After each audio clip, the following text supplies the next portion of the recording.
நமஸ்காரம். 1000 நாமங்கள் 1000 கதைகள் 331வது திருநாமம் துர்யாய நமக. 18ஆம் நூற்றாண்டின் பின்பகுதி ஆற்காடு பகுதியை நோக்கி படையெடுத்து சென்ற ஆங்கிலேய படை தளபதி ராபர்ட் கிளைவ் குதிரைகளோடும் படை வீரர்களோடும் ஆயுதங்களோடும் காஞ்சிபுரத்தை வந்து அடைந்தார். அன்று இரவு அத்தனை பேரும் தங்குவதற்கு காஞ்சிபுரத்தில் இடம் கிடைக்குமா என்று பார்த்தார்கள். காஞ்சிபுரம் அத்திவரதர் கோவிலை கண்ட ராபர்ட் கிளைவ் இன்று இரவு இந்த பெரிய கட்டிடத்தில் எல்லோரும் தங்கிக் கொள்ளலாம் என்று கூறினார். அப்போது கோவிலில் கைங்கரியம் செய்து வந்தவர்கள், இது இறைவனுடைய கோவில், இங்கே இப்படி போர் புரிய வந்த சேனைகளை தங்க வைப்பது முறையல்ல. மேலும் புனிதமான இந்த இடத்தில் மலஜலங்களை கழிப்பது போன்றவை செய்யக்கூடாது என்று பணிவுடன் ராபர்ட் கிளைவிடம் கேட்டுக்கொண்டார்கள். ஆனால் அதை பொருட்படுத்தாமல் அத்தனை சேனையையும் அங்கேயே தங்க வைத்தார் ராபர்ட் கிளைவ். ஆனால் அடுத்த நாள் காலை அந்த சேனையில் இருந்த வீரர்களாலும் குதிரைகளாலும் மலமோ ஜலமோ கழிக்க முடியவில்லை. ராபர்ட் கிளைவ் உட்பட்ட அத்தனை பேரும் வயிற்று வலியால் துடிக்கத் தொடங்கினார்கள். அப்போது தனது தவறை உணர்ந்த ராபர்ட் கிளைவ் அத்திவரத பெருமாள் முன்னே நின்று, உன் பெருமை தெரியாமல் இப்படி செய்துவிட்டேன், என்னை மன்னித்தருள வேண்டும் என்று பிரார்த்தித்துவிட்டு தனது சேனைகளை கோவிலுக்கு வெளியே கொண்டு சென்றார். அதன் பின் ஆற்காட்டுக்கு சென்று போர் புரிந்த ராபர்ட் கிளைவ் பெரும் வெற்றியை பெற்றார். அந்த வெற்றி ராபர்ட் கிளைவின் மனதில் பெரிய மாற்றத்தை ஏற்படுத்தியது. காஞ்சிபுரம் அத்திவரதர் செய்த அருளே தனது வெற்றிக்கு காரணம் என்பதை அவர் உணர்ந்தார்.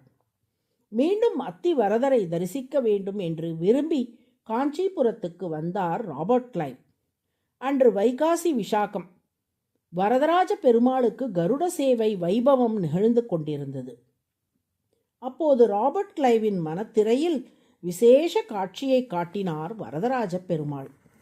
அக்காட்சியை கண்ட ராபர்ட் கிளைவ், ஆஹா, என்ன விந்தை! இறைவா, கருடன் வாகனமாக இருந்து உன்னை தாங்கினாலும் அவருக்குள்ளும் நீயே இருந்து உன்னை தாங்கும் சக்தியை தந்து இருக்கிறாய். ஸ்ரீபாதம் தாங்கிகள் கருட வாகனத்தை சுமந்து நின்றாலும் உண்மையில் அவர்களையும் நீயே உள்ளிருந்து தாங்குகிறாய். ஏன், ஆமை வடிவுடன் கூர்மமூர்த்தியாக இருந்து கொண்டு மொத்த உலகங்களையும் உன் முதுகில் நீயே தாங்குகிறாய். இப்போது நீ காட்டிய காட்சியால் இந்த உண்மையை நான் கண்டு கொண்டேன் என்று கூறினார். மேலும், வரதா, நான் இவ்வூருக்கு வரும் முன் நானே பெரிய தலைவன் என்ற கர்வத்துடன் வந்தேன். ஆனால் இப்போது திரும்ப செல்லும்போது நீயே எல்லோருக்கும் தலைவன் என்ற புரிதலுடன் செல்லுகிறேன். தலைவன் என்ற பெயரில் எனக்கு கீழே உள்ளவர்களை நான் என் சுயநலத்திற்காக பயன்படுத்தி வந்தேன். ஆனால் உண்மையான தலைவனான நீயோ உனக்கு கீழ்ப்பட்டவர்களை தாங்கி பிடித்து காக்கிறாய். ஆற்காட்டில் இருந்து நாங்கள் கொண்டு வந்த பல ஆபரணங்களுள் முக்கியமானதான இந்த மகரகண்டியை உனக்கு சமர்ப்பிக்கிறேன் என்று கூறி சமர்ப்பித்தார் ராபர்ட் கிளைவ்.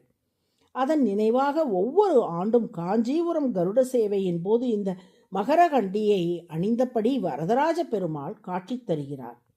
அப்போது வரதராஜனுக்கு பூஜை செய்யும் அர்ச்சகர் ராபர்ட் கிளைவை பார்த்து, ஓர் உண்மையான தலைவனின் இலக்கணம் என்னவென்றால் தனது தொண்டர்களை தாங்கி பிடித்து காப்பதே ஆகும். அந்த வகையில் இந்த உலகுக்கெல்லாம் தலைவராய் திகழும் பெருமாள் பூமிக்கு கீழே ஆமை வடிவத்துடன் கூர்மமூர்த்தியாக இருந்து கொண்டு அனைவரையும் தன் முதுகில் தாங்கி வருகிறார். அதை உமக்கு உணர்த்தவே இப்படி ஒரு லீலையை பெருமாள் புரிந்துள்ளார் என்று கூறினார். துர்யக என்றால் தாங்கி பிடித்து காக்கும் தலைவர் என்று பொருள்.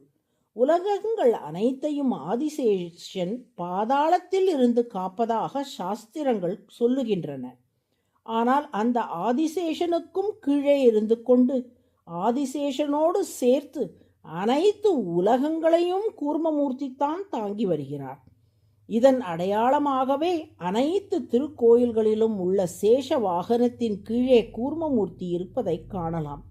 இப்படி அனைத்து உலகங்களையும் கூர்மமூர்த்தி தன் முதுகில் தாங்கி பிடித்து காப்பதால் அவருக்கு துர்யக என்று திருநாமம். அதுவே சகஸ்ரநாமத்தின் 331வது திருநாமம்.